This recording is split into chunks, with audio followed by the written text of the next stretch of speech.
안녕하십니까. 어바웃텍스의 윤진용 회계사입니다. 오늘은 지난번에 이어서 사업자 등록증 신청과 관련된 중요 포인트에 대해서 조금 더 알아보겠습니다. 우리가 사업을 하다 보면 사업자 등록을 내기 전에 물건을 산다거나 또는 임차를 한다거나 또는 여러 가지 직기 비품을 산다거나 하면서 세금계산서를 사업자 등록 번호로 받지 못하는 경우가 있습니다. 그럴 때는 어떻게 세금계산서를 받아야 부가세를 환급받을 수 있느냐? 바로 대표자의 주민번호로 세금계산서를 받게 되면 부가세를 환급받을 수 있습니다.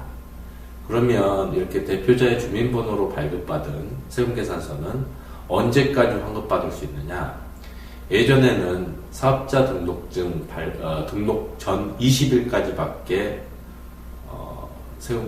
세금계산서를 인정받지 못했습니다. 하지만 그게 좀 불합리하다 보니까 법이 바뀌어가지고 과세기간 종료 후에 20일 이전에 사업자 등록을 하게 되면 그 과세기간에 대해서는 전부 다 세금계산서를 인정을 해줍니다. 대표자의 주민번호로 발급된 세금계산서를 전부 인정을 해줍니다. 예를 들어서 1월 20일 이전에 사업자 등록을 했다 그러면 그 전 7월 1일부터 12월 31일까지 발급된 대표자의 주민번호로 발급된 세금계산서가 전부 다 인정이 되고요. 7월 20일까지 사업자 등록을 하셨다면 그 전 1월 1일부터 6월 30일까지 대표자의 주민번호로 발급된 세금계산서가 전부 정당한 세금계산서로 인정을 받게 됩니다.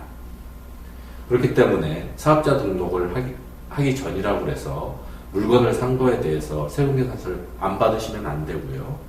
꼭 대표자의 주민번호로 세금계산서를 받으셔야 됩니다. 그리고 사업자 등록을 하지 않고 사업을 하면 어떻게 되느냐에 대해서 생각하시는 분들이 많이 있을 수가 있습니다. 하지만 이거는 해서는 안 되는 행위고요. 그리고 실질적으로 장사를 할 수도 없습니다. 왜냐하면 요새 대부분 카드나 현금영수증, 체크카드 이런 게 쓰는 게 거의 90% 이상입니다. 그런데 사업자 등록을 하지 않으면 카드 단말기 자체를 받을 수가 없고요. 그리고 여러 가지 허가나 등록 업종을 하는 데 있어서 제약을 받게 됩니다. 뿐만 아니라 결국은 사업자 등록을 하게 될 텐데요.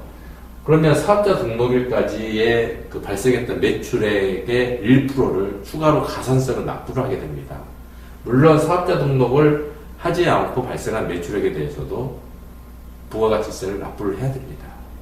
그렇기 때문에 사업을 시작하기 전에는 가장 먼저 사업자 등록을 하고 난 다음에 사업을 시작하는 것이 정당한 행위이고 절세의 지름길이라는 것을 다시 한번 강조드리고 싶습니다. 오늘은 사업자 등록에 대해서 다시 한번 생각해 봐야 될 사업자 등록 전에 발생한 비용의 처리, 그리고 매출을 발생하기 전에는 가장 먼저 사업자 등록을 해야 된다는 점에 대해서 이야기했습니다. 감사합니다.